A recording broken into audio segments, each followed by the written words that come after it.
Сәлем достар, бүгіннен бастап балаға массаж жасауды үйретемін. Тегін. Енді общий массаж бірінші аяқты көрсетейін. Хорошо? Сіздер лайк басып тіркеліп кетіңіздер.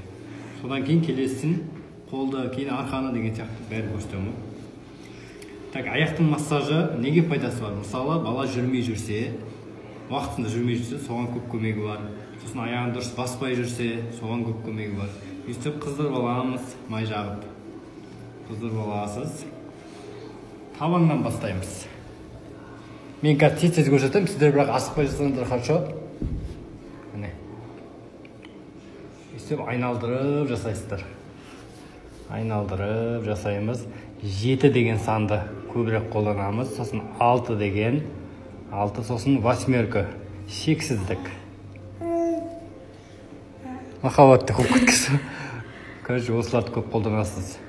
Табанына көбірек жасайсыз. Сосын саусақтардың арасына. Көрдіңіз ғой, саусақтардың арасына. И саусақтардың астынан жоғары қарай, төменнен жоғары қарай. Мен тез көрсетіп, сіздер асықпай жасаңыздар бірақ, хорошо? Міне жандарына.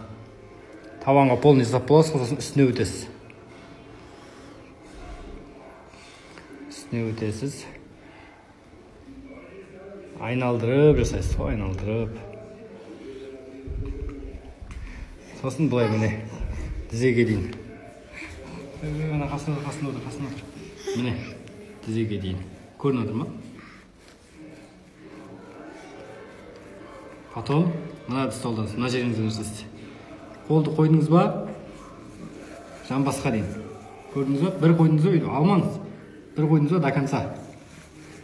Аяқтың массажы, о, үшін мен көрсетіп отқан. Келесі видеода аяқтың гимнастикасын, элфкасын көрсетім. Жылама. Мен тез жасадым, сіздер бірақ асықпай жасаңыздар. Видео бітіп қалмасын деп тез көрсетіп отқаным ба? Көрдіңіз ғой да? Абайлап, қатты батырмай.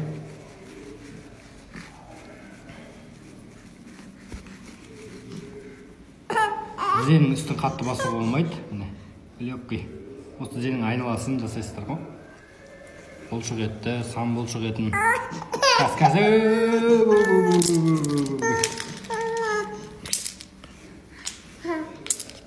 Сосын жасап боласыз ғой. Аяғын тем, аяғын сөйтіп жасайсыз. Сосын мынандай элфкасы көрсетіп жүрсің. Әлі уақыт бар ғой. 1, 2, 3, 1, 2, 3. Опа. 1, 2, 3. 1, 2, 3.